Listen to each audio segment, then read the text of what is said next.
Bonjour tout le monde, alors aujourd'hui on a eu une première page du magazine V-Jump sur laquelle il est question de Dragon Ball Xenoverse 3, donc le prochain jeu de Bandai Namco qui est attendu depuis des années, va arriver en 2027, et on a enfin des premières informations sur le système de combat, donc on va les regarder tout de suite.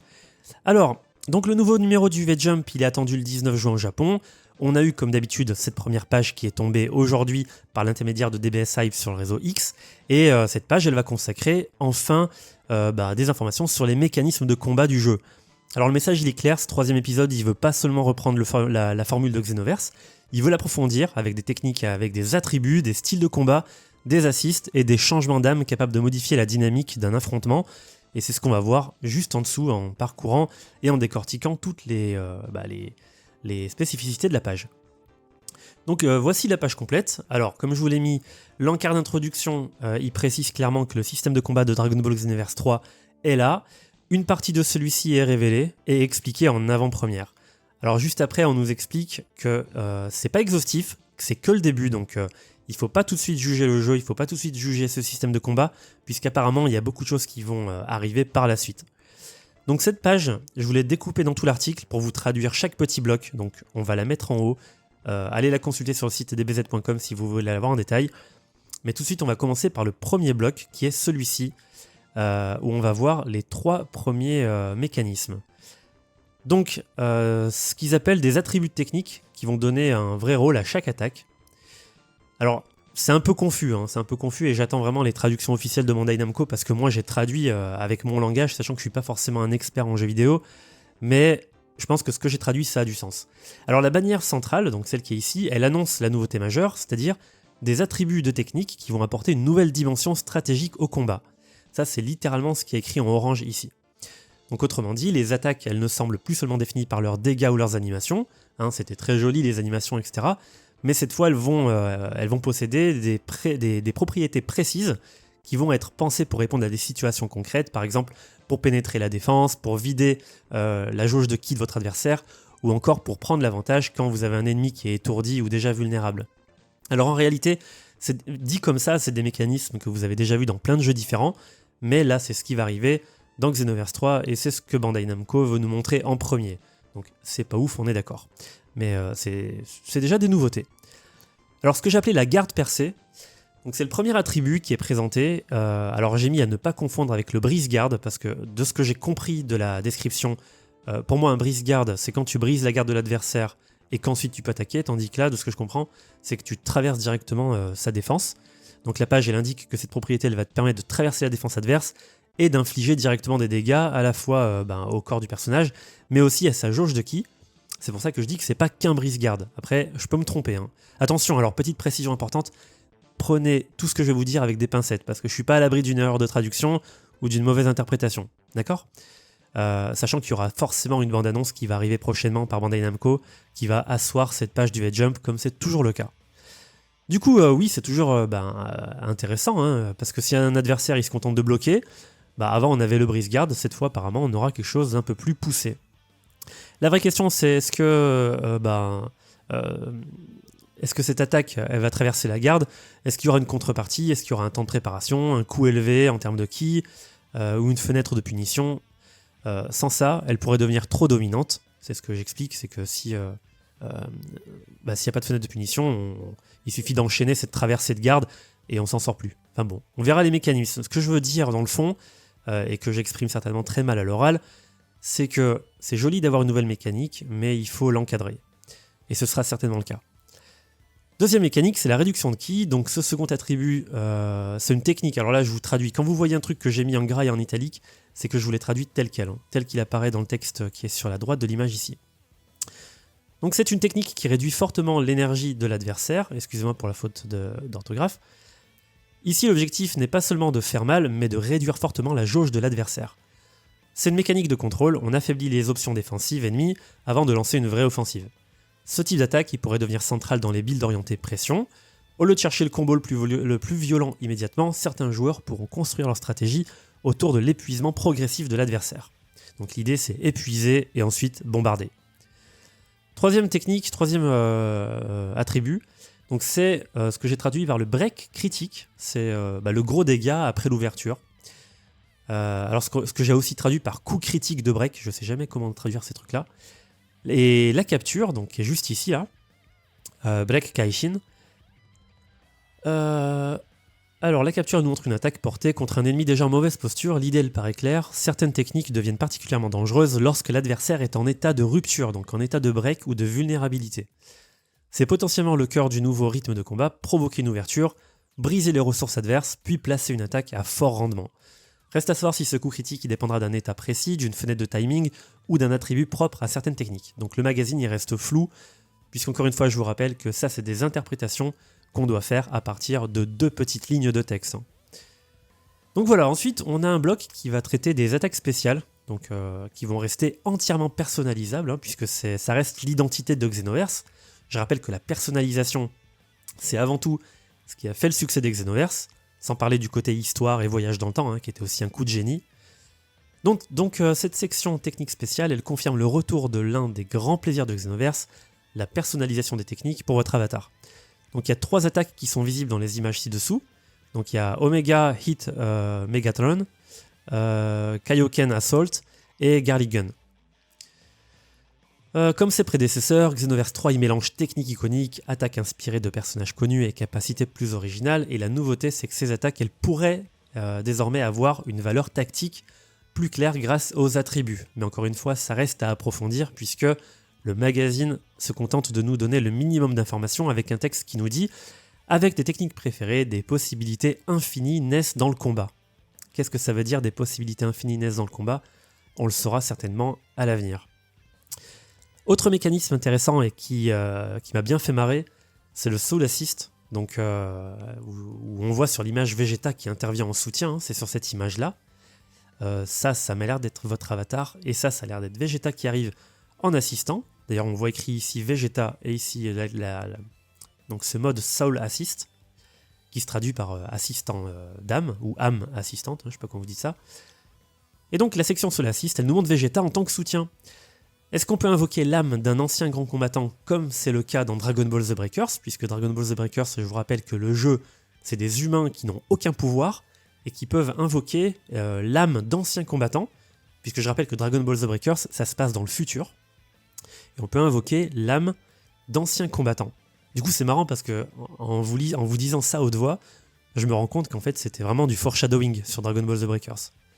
Parce que le jeu se passe dans le futur, et on nous dit qu'on pouvait invoquer l'âme d'anciens combattants, et donc on est exactement dedans.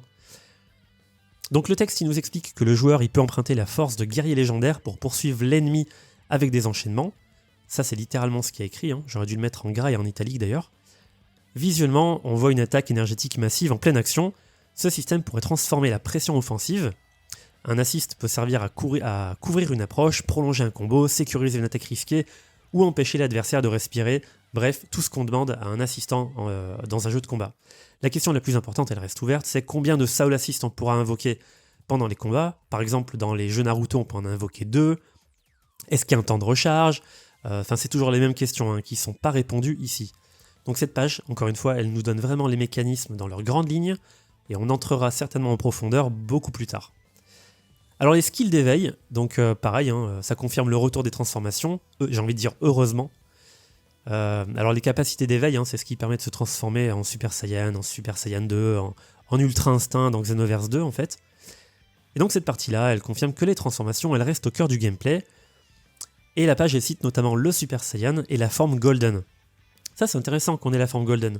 Je sais même plus si on l'avait dans Xenoverse 2, mais je crois que oui, avec la race de Freezer.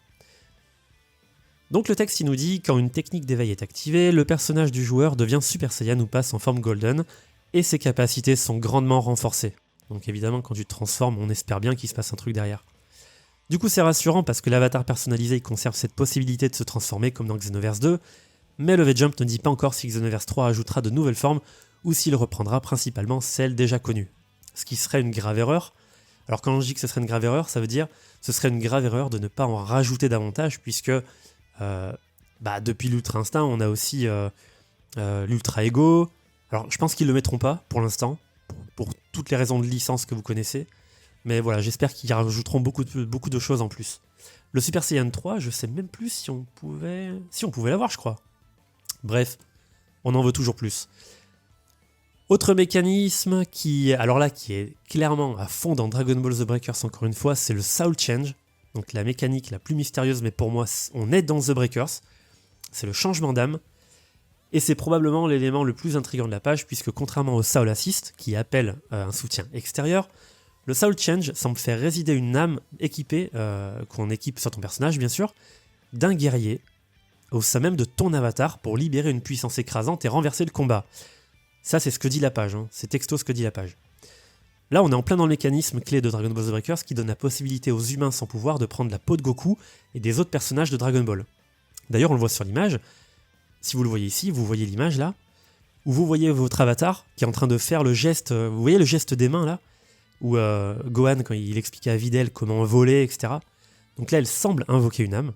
D'ailleurs, ça nous rappelle les orbes dans Dragon Ball The Breakers. Et ensuite, il semble qu'il y a un Trunks qui apparaît. Alors, visiblement, c'est pas vraiment Trunks. J'ai l'impression que c'est votre avatar qui devient un Trunks. C'est pour ça qu'il ressemble pas tout à fait au Trunks. C'est comme ça que j'interprète, parce que dans The Breakers, c'est exactement pareil. Quand vous invoquez l'âme de Goku ou de Trunks, vous invoquez la carapace de votre personnage, mais vous gardez votre visage à vous, en fait. Je sais pas comment vous expliquer, mais pour moi, c'est normal qu'il ressemble pas tout à fait à Trunks. Voilà. Je peux me tromper, hein. Donc, cela pourrait fonctionner comme un buff temporaire, une transformation spéciale ou un système de comeback, puisque c'est exactement comme ça que c'est utilisé dans The Breakers, c'est un buff temporaire, qui dure d'ailleurs à peu près 10 ou 20 secondes. Donc la présence de Trunks dans l'encadré laisse penser que certaines souls pourraient être liées à des personnages précis comme dans The Breakers, mais pour l'instant on ignore encore ce que cela modifie exactement en termes de statistiques, d'attaque, d'animation, de propriétés ou de style de combat. Alors le style de combat, parlons-en. Ça aussi, c'est une nouvelle fonctionnalité. Je vous montre l'image tout de suite. Vous voyez que là, le personnage, il a adopté le style de combat de Trunks. Celui-ci a invoqué le style de combat de Vegeta. Et ça se ressent dans leurs attaques, puisque ici, l'avatar, elle donne un coup d'épée. Donc elle a apparemment accès à une épée. Tandis qu'ici, on a accès à un coup de pied de Vegeta, je crois. J'arrive pas très bien à voir. Et donc, je vais vous lire le texte. La section style de combat présente deux exemples, Trunks et Vegeta. L'avatar du joueur semble pouvoir adopter différents styles, ce qui modifie sa posture, ses mouvements et certaines attaques. C'est ce qu'on vient de voir. C'est peut-être l'évolution la plus importante pour la personnalisation. Donc jusqu'ici, Xenoverse reposait uniquement sur les races en fait, les statistiques, les costumes, les attaques et les transformations.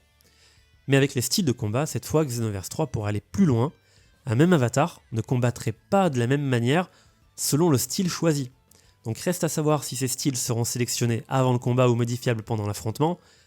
Très clairement, à mon avis, ce sera des choses qu'il faudra faire avant le combat, évidemment, puisque vous devrez choisir très certainement votre style de combat au préalable. Ensuite, petit paragraphe dédié à nos avatars, parce que en fait, vous allez me dire, ouais, mais on le sait déjà, tu nous saoules, etc. Mais là, je parle surtout aux gens qui connaissent pas Xenoverse 3. Donc ces deux personnes-là, que vous avez vues en haut de la page du Headjump, là, ici, là, donc ces deux personnages-là, ce sont deux avatars, alors garçon et femme hein, pour le côté woke, que Bandai Namco a mis en avant. Alors si vous voulez, on est exactement dans la même promotion que Xenoverse 1 et Xenoverse 2. C'est-à-dire que pour Xenoverse 1 et 2, Bandai Namco avait mis en avant des avatars qui étaient entièrement personnalisables.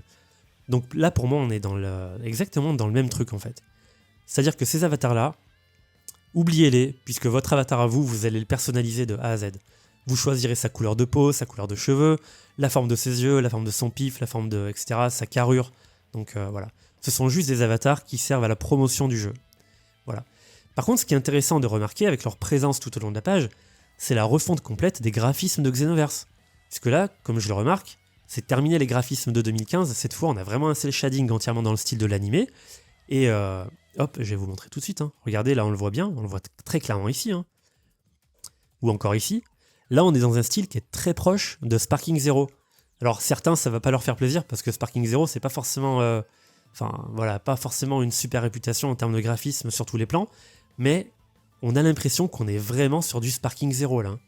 D'ailleurs, ce coup-là, il me semble que c'est un plan qui existe vraiment tel quel dans Sparking Zero. On pourrait presque le superposer avec du Sparking Zero. Bref, voilà. Donc ce Xenoverse, il s'annonce plus tactique, mais encore avec plein de zones d'ombre, hein, puisqu'on rappelle que cette page du Headjump, elle précise que c'est que le début. Donc voilà, on nous présente la garde percée, la réduction de ki, les coups critiques pendant le break, le soul assist, le soul change, la capacité d'éveil, les styles de combat, mais le jeu semble vouloir donner encore plus de poids aux choix stratégiques, donc reste à savoir ce que Bandai Namco va encore nous montrer par la suite, mais là c'est que le début, donc s'il vous plaît, prenez des grosses pincettes, commencez pas à critiquer ni en bien ni en mal, on n'a encore rien vu, d'accord ?